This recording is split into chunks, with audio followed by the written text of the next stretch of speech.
నమస్తే, welcome to editor analysis. KA Paul KA Paul గారు తనదైన వైఖరితో నిజంగా ఒకప్పుడు ఒక ఏళ్ళని ఏలేరు.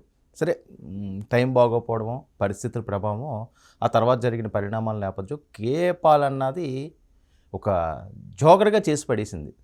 చాలామంది చాలా రకాలుగా ఎంట్రోల్ చేసి వేరే రకంగా చాలా చాలా గొప్ప గొప్ప వాళ్ళతోటి అసలు కేఏ పాల్ అపాయింట్మెంట్ దొరికితేనే చాలన్న పాల్. ఇప్పుడు ఆయన పరిస్థితి ఏంటంటే ఏం మాట్లాడినా సరే అది వెటకారమే అయిపోతున్నారు. సరే, ఆయన కూడా కొన్ని అంశాల్లో జరగలేనివి జరిగినట్టుగా మాట్లాడుతున్నది ట్రోల్స్కి గురవుతున్నారు. సరే, ఎవరెవరి మీద కామెంట్లు చేస్తే వాళ్ళు పెద్దగా రియాక్ట్ అవుతారో అవ్వరో నవ్వు ఊరుకుంటారో తర్వాత అంశం. సాక్షాత్తు పవన్ కళ్యాణ్ గారికే ఆయన పిలుపునిస్తే మరి ఊరుకుంటారా? పవన్కి పిలుపు, పాల్కి దరువు. ఎవరు వేస్తున్నారంటే జన సైనికులు, వీర మహిళలు. అలా అసలు ఊరుకోరు కదా. సీఎం స్థాయి వ్యక్తులు లేకపోతే ఇంకా పెద్ద పెద్ద స్థాయి వ్యక్తులే పవన్ కళ్యాణ్ గారిని కామెంట్ చేసినా, పవన్ కళ్యాణ్ గారి మీద ఏమైనా సెటైర్లు వేసినా ఇమీడియట్గా కొన్ని లక్షల మంది రియాక్ట్ అయిపోతుంటారు, ఫీల్ అవుతుంటారు, ఏకి పడేస్తుంటారు. ఇప్పుడు అదే పాల్ వంత అయిపోయింది. మరోసారి హాట్ టాపిక్గా కేఏ పాల్ కామెంట్స్ అండి. ప్రత్యేక వీడియో కూడా ఆయన రిలీజ్ చేసి ప్రజాశాంతి, ఆయన పార్టీ కూడా ఉంది కదా, ప్రజాశాంతి అధ్యక్షుడు ఒక వీడియో తీశాడు. అందులో ఆయన సారాంశం ఏంటంటే దేశ భవిష్యత్తుపై ఆయన తీవ్ర ఆందోళన వ్యక్తం చేస్తున్నారు. ఈ దేశం ఎటుపోతుంది, దేశ భవిష్యత్తు ఏంటి? గత 37 ఏళ్లలో చైనా అద్భుత ప్రగతిని సాధించింది, భారత్ సాధించలేకపోతుంది. దానికి కారణం నాలాంటి ప్రధానమంత్రి లేదు. ఇంకా అదే కదా ఇంకా ఆయన చెప్పేది పైన. అయితే భారత ప్రస్తుతం స్థితిని పోలుస్తూ ఆయన చేసిన కీలక వ్యాఖ్యలు ఇప్పుడు సోషల్ మీడియాలో విపరీతంగా ఆయన్ని ట్రోల్స్ గురి చేస్తున్నాయి. ఇక మతపరమైన రాజకీయాలు పక్కన పెట్టాలని ఆయన పిలుస్తూనే దేశాన్ని నెంబర్ 1 స్థానంలో నిలబెట్టడానికి కృషి చేయాలి అట. అందులో నా వంతు కృషి నేను చేస్తాను. ఇప్పుడు భారతదేశాన్ని నెంబర్ 1 కింద నిలబెట్టాలి అంటే కేఏ పాల్ వల్లే సాధ్యం అవుతుందట, ఎవరి వల్ల కాదట అది. ఎందుకంటే ఆయన దగ్గర వేల కోట్లు ఉన్నాయని చెప్తుంటారు. ఆయన్ని పిలిస్తే ఏ అధ్యక్షుడైనా సరే వచ్చి కాళ్ళ మీద పడిపోతారు, ఆయన బ్లెస్సింగ్స్ తీసుకుంటుంటారు. ఇలాంటివన్నీ కూడా ఆయన చెప్తుంటారు. ఇప్పుడు ఈయన చేసిన కీలక సూచనలు ఏంటంటే కామెంట్స్ని, ఏపీ డిప్యూటీ సీఎం అండి పవన్ కళ్యాణ్ గారికి ఈయన కొన్ని కీలక సూచనలు చేస్తున్నాడు. కీలక సూచనలు చేసుకుంటూ తమ్ముడు పవన్, ఆయన శైలి ఉంటుంది కదా, తమ్ముడు పవన్ అంటూ సంబోధించడం. అంతేకాకుండా ఇటీవల పవన్ కళ్యాణ్ గారు సనాతన ధర్మ పరిరక్షణ కోసం ఆయన కృషి, ఆయన మాట్లాడుతుండడం, ఇవన్నీ కూడా ఆయన ప్రస్తావిస్తూ సనాతన ధర్మ పరిరక్షణ కోసం బలమైన వ్యవస్థ అవసరమనే అభిప్రాయం ఆయన పడ్డాడు. అంటే చాలామంది అదే అభిప్రాయం పడుతున్నారు. పవన్ కళ్యాణ్ గారు కూడా పదే మాట్లాడుతున్న మాటలు చాలామంది మాట్లాడుతుంటారు.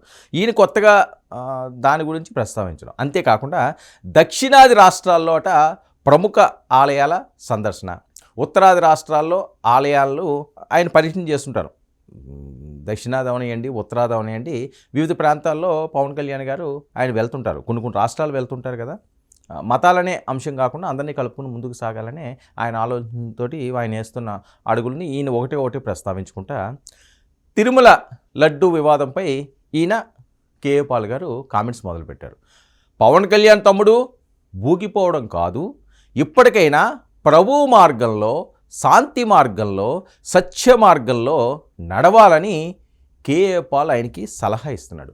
ప్రభు ఆశీర్వాదాలు నీకు కావాలి, సనాతన ధర్మం ఇది అది వేరే గుళ్ళు ఇవేని కాదు, నువ్వు ప్రభు ఆశీర్వాదం తీసుకో. ప్రభు ఆశీర్వాదం ఎవరిస్తారు? ఈయన ఇస్తాడు. మరొక వైపు ఏంటంటే సో ఈ రకంగా ఆయన్ని వని నువ్వు అరవడం కాదు, నువ్వు ఇలా చేయడం కాదు, అలా చేయడం కాదు అంటే మరి వాళ్ళు ఏమన్నా సైలెంట్గా ఊరుకుంటారా?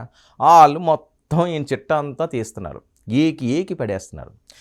మరొక వైపు దేశాభివృద్ధి కోసం పని చేయాలని ఆయన పిలుపునిస్తున్నాడు. తిరుమల లడ్డు వివాదంపై ఈయన మాట్లాడుతూ ముందుగా ఏదైతే చెప్పినట్లుగానే అక్కడ ఎలాంటి కల్తీ జరగలేదు, లడ్డూ పేరుతో హిందూ ముస్లిం క్రైస్తవులను రెచ్చగొడుతున్నారు, ప్రజాప్రతినిధులు చిల్లర డిబేట్లు విడిచిపెట్టాలి, ఇవి ఆయన ఇచ్చే సూచనలు.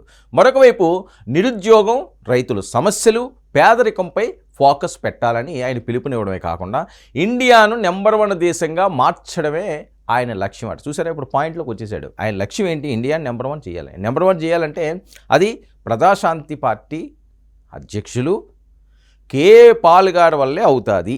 ఇది ఆయన చేసే హితబోధ. ఫిబ్రవరి 22 అట చెన్నైలో ప్రపంచ శాంతి సభ నిర్వహణ చేయడానికి ఆయన రంగం సిద్ధం చేసుకున్నాడు.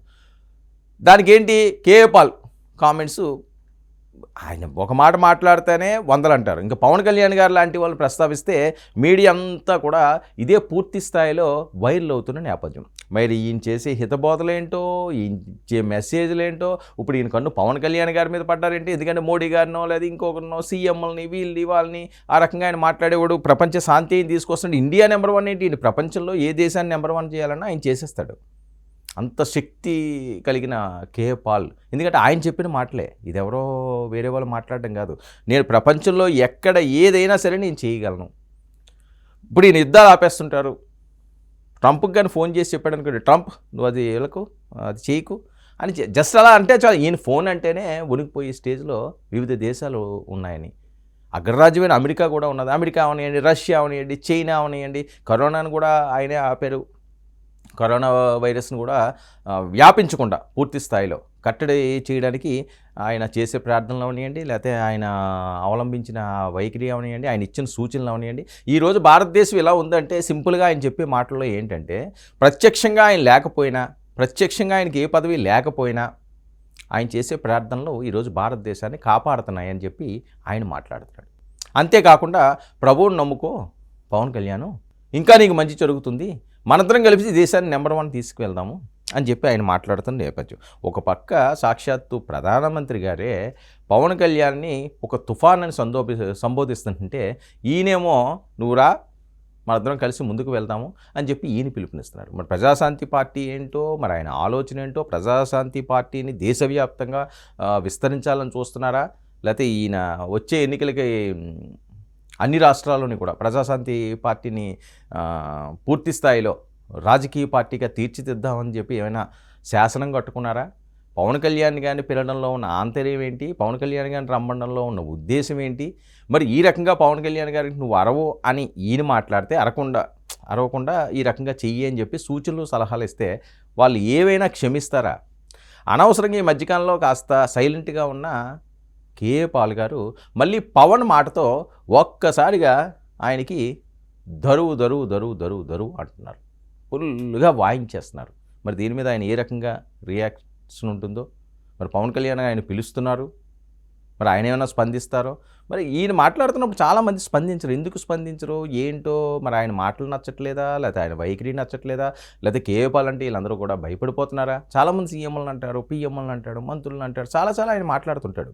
ఏదైనప్పటికీ కూడా పవన్కి ఈయన పిలుపునివ్వడం, జన సైనికులకి వీర మహిళలు దాన్ని అలాగ సరదాగా మళ్ళీ పాల్ పేరుతో ఆడేసుకుంటున్నారు.